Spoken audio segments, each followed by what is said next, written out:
Hello, hello, ladies and gentlemen, and welcome once again to the Daily Friend Show. I'm your host, Nicholas Lorimer, and today I'm joined by Mr. Bheki Mahlobo. How's it, Nicholas? Thanks for having me on. How's it, Terence?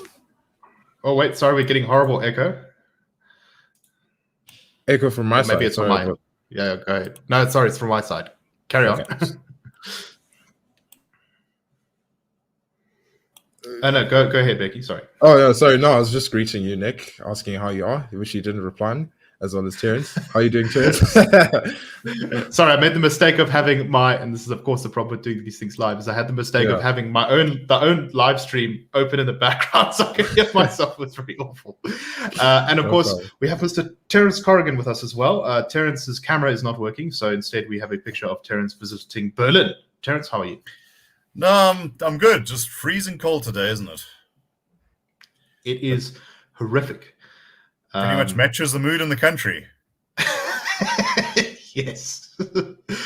So, of course, we have no choice but today to talk a little bit about the riots and chaos that are ongoing. But what's interesting, I think, about what we're seeing now is how South Africans from across the spectrum of class and race and all these other things that we love to divide our society into are stepping up in various ways to fill the breach. So there are stories about taxi organizations policing the streets in some areas. There are stories, there was one from Diepsloot, of people who set up roadblocks, just ordinary people. And if a car drove through that they thought had looted goods, they would stop them and basically confiscate all of their stuff. We've also seen, of course, videos of ordinary citizens with their own firearms defending their homes and communities. We've seen farmers defending towns. We've seen an enormous number of individual people stepping up to do stuff. And beyond just protecting property, we're also seeing things like people volunteering to go and clean up shopping centers and to fix them and to support people who have had their businesses destroyed with charity. So there's a lot of good stuff coming through right now. But let's just start off with some personal stuff. Bheki, your community is quite close to, I think, some of the writings of the place you stay. It's quite close. Tell me, what is the feeling of your neighbors? What's the feeling of your family? And what have you seen in the area? Yeah, Nick, just to offer a bit of context, about 2 days ago, a shopping center in my area, Spreadview, and falls under Katlehong, was looted twice during the morning and then later on at night. And then about 10 minutes away, in fact, it's a walking distance from that shopping center, the Chris Hani shopping mall, which you've probably also seen in the media, was looted as well. And unfortunately, the people that are particularly most vulnerable to this are small businesses, businesses that unfortunately don't have any form of security, armed security, to defend themselves and defend their property. There's simply no police measures in sight. And unfortunately, there's no means in which they can protect their shops. And unfortunately, that results in certain people taking advantage of that and looting. That's exactly what we've been seeing. We've been seeing some of which opportunists are not unemployed. Some of them have jobs, just simply looting shops. But the great majority of these people are desperate, have lost their jobs during lockdowns, and as well, some of them haven't had a job in the past so many years. So that's what we've been currently seeing. And as a response to that, my community is particularly disgusted by these actions. And there is talks of the community going to essentially clean the shopping center that was looted. And yeah, that's currently what's happening. So, I mean, the sense, we've talked about this on the last 2 days on the show, and the sense was that, there might be some political actors getting involved in all this, and we'll get to that. But from what you've seen and heard in where you're staying, you think that there's not that much of a political dimension to this?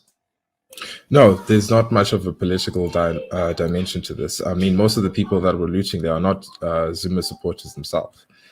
Not at all. Like I mentioned earlier, some of them are opportunists. Most of them are desperate individuals that haven't had an income, don't have an income, can't sustain themselves as well as their families. That still does not excuse their actions. Not at all. This is just, Zuma was just a trigger. He's not the main driving force of what we're seeing in my community as well as in many other communities in the country. Terence, what do you make of this? Do you have any more stories and observations to add of the last couple of days? If I had to put my finger on an image that encapsulates what we've seen, it would be, I think it was an SABC, it could have been an NCA reporter in Pietermaritzburg walking down a looted street which looked like a bomb had hit it. Broken windows, twisted security gates. And he said in an absolute deadpan voice, "Let's try and walk over to that shop that is being looted." And I think that just encapsulated it, the disjuncture between the calm, professional way he said that, as though this is, and in many ways it is just another news item, but what this foretold. I mean, there was a spoof doing the rounds about 20 years ago about how the different newspapers in South Africa would cover the end of the world. So you had the Volksblad saying "Wêreld einde no milie oes," and the Burger saying "ANC Wêreld einde is ANC complot." But I mean, this really seemed like that. The other image with these police officers striding around with this desolate air of foul authority, occasionally stopping to discharge a round from their shotguns. Part of me became angry that this was so ineffective, but then I also thought to myself, what could they really do? It's not like this is a gang of 3 or 4 teenagers, trying to take away an LG TV set. These are people literally raised the LG factory in Durban, apparently.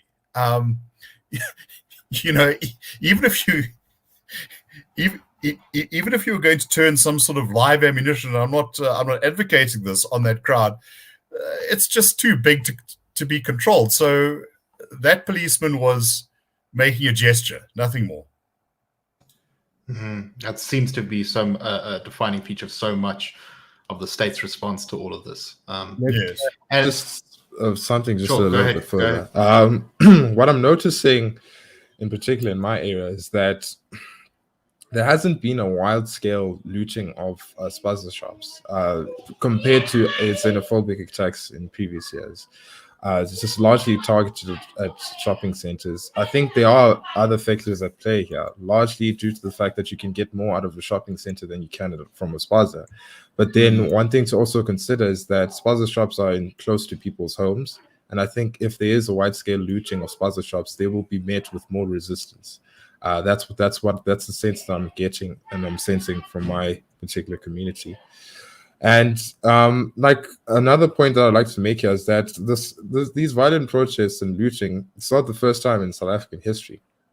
This happens almost on a daily occasion in the South African context, to the point where it's not even mentioned in headline media. In fact, a week before the protest actions that we're currently seeing, there was reports of mining executives killed at Richards Bay, 20 bullets shot at his car.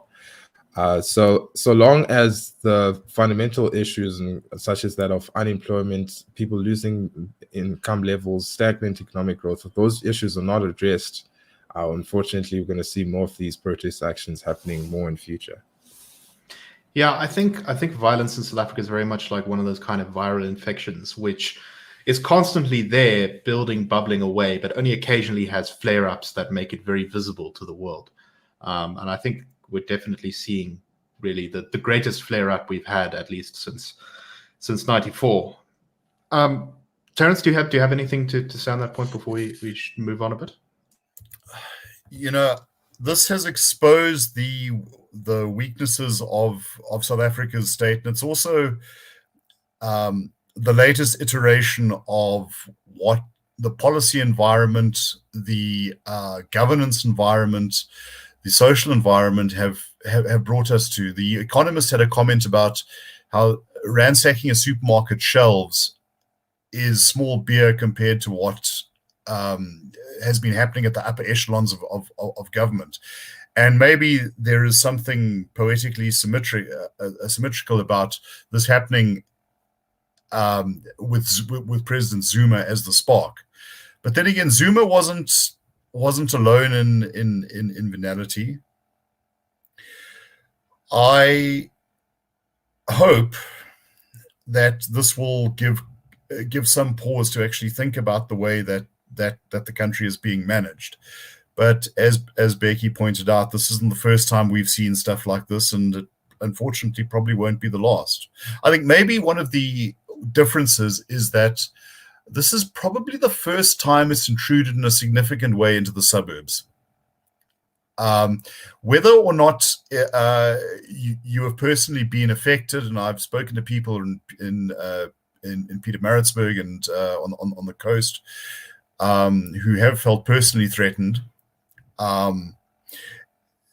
There are going to be knock-on effects in terms of things like shortages of goods in shops. This may only last a few days, but I can tell you that online retailing is now backed up. Whereas you might I actually just tried to order some groceries this morning from a delivery app, and they just said we're full. Yeah, no, it's that is going to be the case for a little while, and I think there could be some cases of really serious fallout in terms of pharmacies shutting down, people not being able to get medication, and I suspect, although there appears to be some dispute at this, that this is going to help old man COVID in his romp through the country. Indeed. So I see someone here was asking, what do we think of farms being next? And I actually want to link that into this question of the level to which this thing is being personally directed, or deliberately directed by kind of ANC Zoomerites and that sort of thing. So I see there's a story that Bheki brought my attention to in News 24, where apparently the police are investigating if previously employed ex-state security agents who are basically allies of Jacob Zuma have been fomenting or fanning the unrest in Gauteng and KZN. And that the state security minister has said that they are investigating these claims very seriously, and that Tulani Lomo has been specifically fingered as one of the individuals they think was an instigator here. And so the question of farms, I think, and I have heard stories about this, that that would seem to suggest that there is, at least in some parts of KZN, deliberate instigators going around here, that people are setting fire to farms while the farmers are in town, helping with the defense of those towns from looting and chaos. Terence, what do you make of that? What is the role? I mean, we've talked about this for the last 3 days, but what is the role of nefarious agents or third forces, as the ANC loves to talk about? I think that conspiracy theorists provide a wonderful sense of comfort to many people, that this isn't something that's burning out of control. There is a malevolent force directing it, and if that is the case, then it can be switched off. And I think this is, irrespective of whether you're talking about riots in Pietermaritzburg, or lizard people controlling the world, or the Antichrist putting a microchip in your hand. All of those things, I think, actually satisfy a certain longing for security and order. In reality, I'm very attracted to what one of the investigators says in a meeting depicted in Oliver Stone's JFK. How are you going to keep a conspiracy going between the mob, the CIA, the FBI, and who the hell's know what else? We can't keep a secret between 5 people in this room. Is there instigation and fanning? Yes, possibly are some people within the state or formally connected to the state with state-constructed networks assisting in it. It's certainly possible. That is the price you pay for a politicized state. And I saw former President Bheki shared something on his Facebook page where ANC veterans were saying that they're afraid of this of something nefarious happening. Well, unfortunately, that would be the fruit of a policy deliberately pushed since the 1990s. But I think that, as one of our readers says here, is snowballing. I think that this is beyond what what anyone may have foreseen or may have wished to encourage. The problem with setting in motion a dynamic like this is that you can't recall it. It gathers a life of its own. And I'm pretty sure that the people who are going in and looting mattresses and washing machines, and what I saw one lady coming out with a plastic bucket full of flowers. I would have thought that there would be other objects, but apparently she wanted floral decorations. Those people, I don't think, require the direction or assent of a group of disreputable fellows in dark rooms. As for farms, I think that what's germane here is that rural security has been a perennial problem for decades. It is not properly resourced in any respect. With the best will in the world, and there are some very hardworking police officers, they don't have the helicopters, they don't have the quad bikes, they don't have the numbers and the reach and the communications equipment. And this is going beyond the farm attacks narrative. I'm talking stock theft, I'm talking vandalism, I'm talking organized and semi-organized land invasions. So in a situation where law and order breaks down and where there's a free-for-all with people taking what they want and often acting simply for wanton destruction. I mean, I think it's something that hasn't been adequately covered in the commentary about this, that there have been buildings torched, things have been stripped, and they're not just abandoned, but literally destroyed, as though you are underlining after despoliation comes destruction. Bheki and I were just talking about that before the show, about how weird it seems. Why loot a shopping center and then set it on fire? Yes. Well, and I think this is what you are seeing with these arson attacks. I'm not sure how widespread it is. I'm not sure whether farmers are deliberately being targeted or just seen as another in a series of targets. But I think possibly the more concerning aspect of that for the country as a whole is how that is the source of your food supply. And if you are not able to get those goods to market, to distributors, that will have a knock-on effect into supermarkets, into spaza shops, into wherever people need to source their food. There was a piece I saw in Farmers Weekly about KZN dairy farmers who had to dispose of thousands and thousands of liters of milk. You think about the waste there, and you think about the operating losses they take. This is something that will echo far beyond those business people who have been directly targeted. Yeah, no, that's exactly right.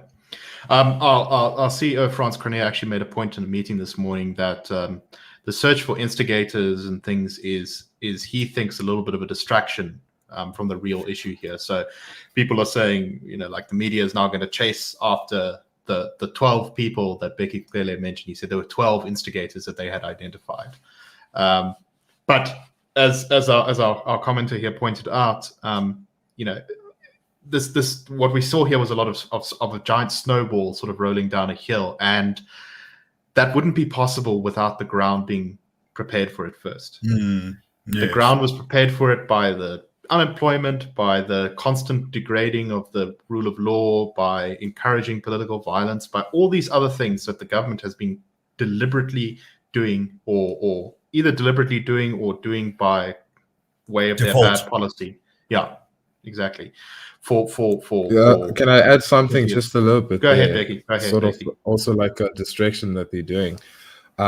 In no way am I discounting the involvement of certain officials, but then it does seem that this is merely a distraction from their failure of anticipation in the first place. Because you'd find that you could actually look at before the looting of shops, there was, for example, protests happening in KZN, and you could clearly see that things could escalate. And the burning of one shopping center should have been an instinct, as well as like a signal to the police department that this might occur in other shopping centers in Gauteng, as well as in the KZN. And the fact that they were not able to prevent that, and the fact that some officials needed to be called back from leave, just speaks to the broader failure of governments in the police department and the inability of the government to maintain law and order, honestly. And I think what we're seeing with Bheki highlighting these 12 individuals is just them trying to distract from the core issues, and it's just utter failure of governance of the government. No, true, very true. Exactly.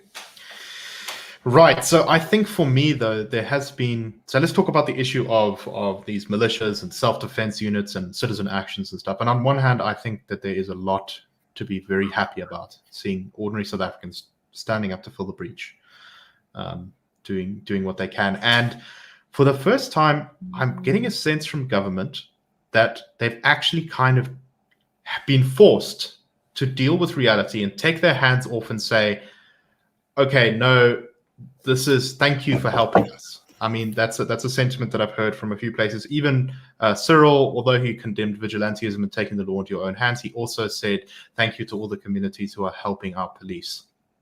And generally speaking, there does seem to be far more of an acceptance of the public's role in organizing the defense here than I would have expected from the ANC. In fact, I could have foreseen a scenario where the ANC would have focused all of its attention on trying to stop vigilantism as the main threat here. Bheki, do you think I'm imagining things, or do you think there has actually been an acceptance of reality by the state here?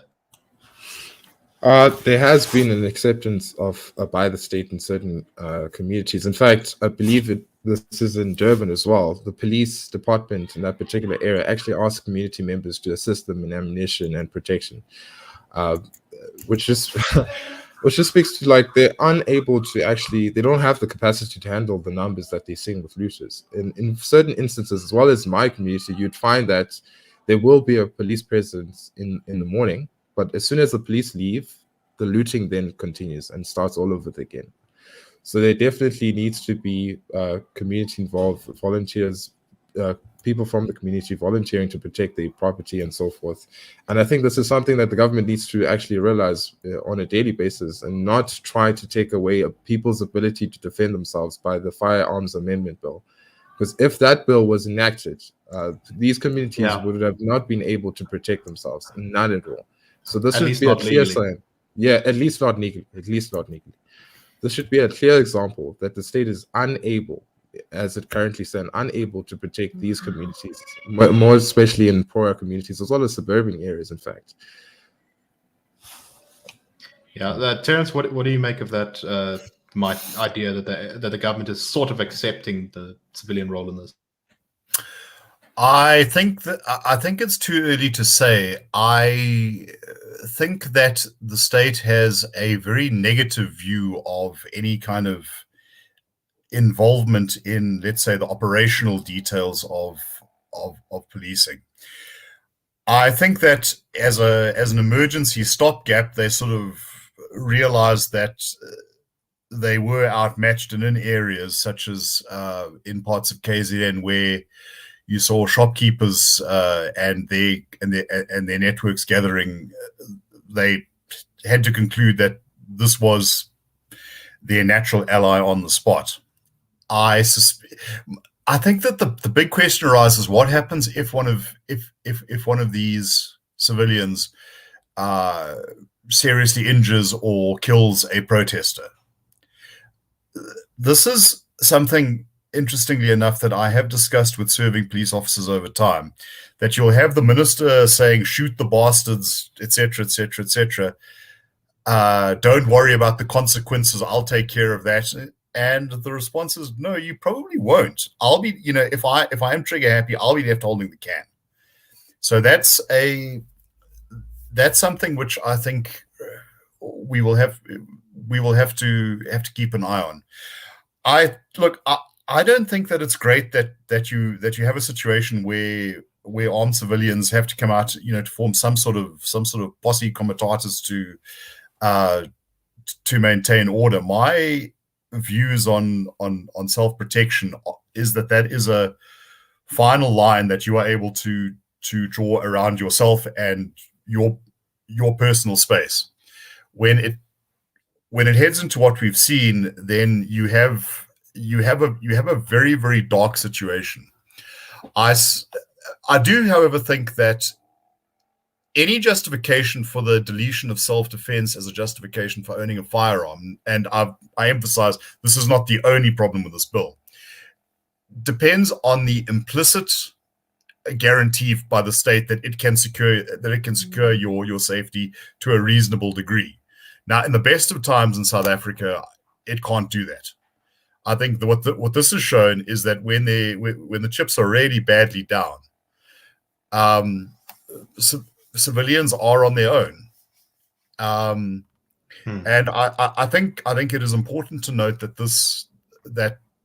the need to defend oneself has been a Rainbow Nation thing over the past couple of days. I've certainly seen footage of Indian business people in KwaZulu-Natal. I understand there were small business people in Soweto and Alexandra who were reaching for the Glock behind the counter to keep their investments safe.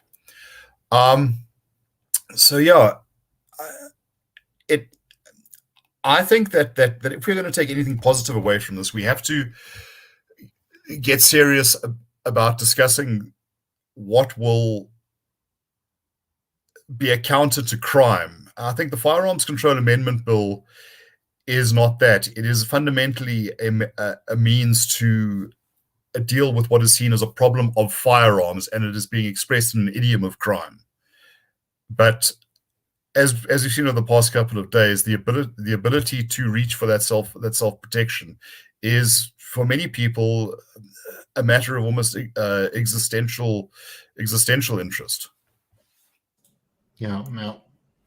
So I just want to deal with one final issue in the show today, and that is the potential downsides of having these sort of civilian defense groups and things. So one of our colleagues mentioned that we've seen a little bit of a similar situation here with the organization Bheki in the Western Cape, which of course was very popular at first because it targeted gangs in the Western Cape, and a lot of people were really behind that, but it quickly turned into something that wasn't great.